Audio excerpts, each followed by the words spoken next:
Yeah, it's funny because sometimes people think that we've hacked their mails. You know, how do we know so much? And they're very confused. Some people do say that we can take legal action. All that happens. I mean, I'm used to it by now.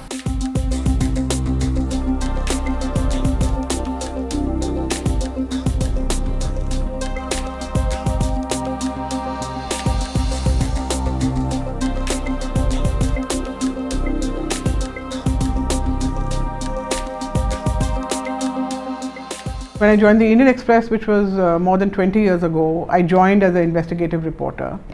And I don't have a financial background. I've done my master's in English. So it has been difficult when these offshore projects have come.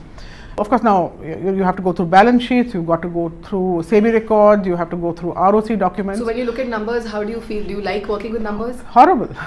So, but of course you pick a team which is very good on business and you all rely on each other. That's the whole idea.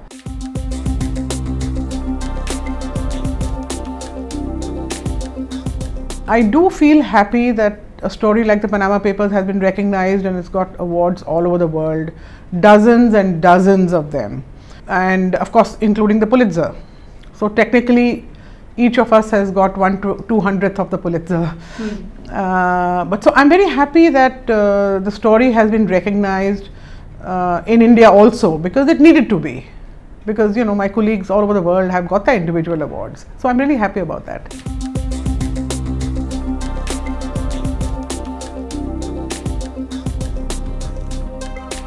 I think the first in a sequence of several such stories, Tata tapes, Radia tapes, SR tapes.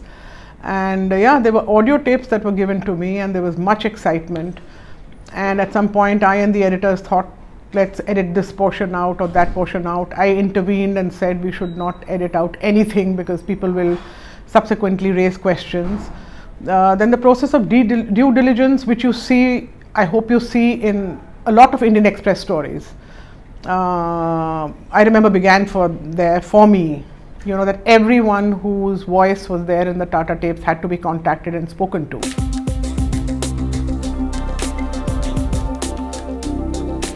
Let me tell you about an old story I did for the Indian Express, but it was a story on letter interception. Now nobody writes letters. It's all electronic.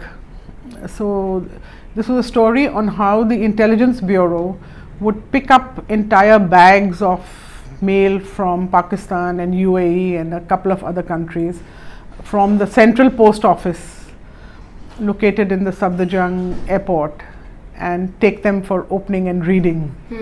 So it was there was a deep throat who sort of tipped me off that an ambassador car goes to the post office and carries away the bags. And so day after day after day, I and the photographer followed the car, and sure enough he was going to the IB office. And we took pictures of, and then we did our usual questioning. It's very important for you to be able to argue with the editor, If you can't do that, I mean, obviously. And not only, it can get rough sometimes, but if you are speaking from a solid standpoint, and if you have your story and facts and figures speaking for you, then the reporter very often wins.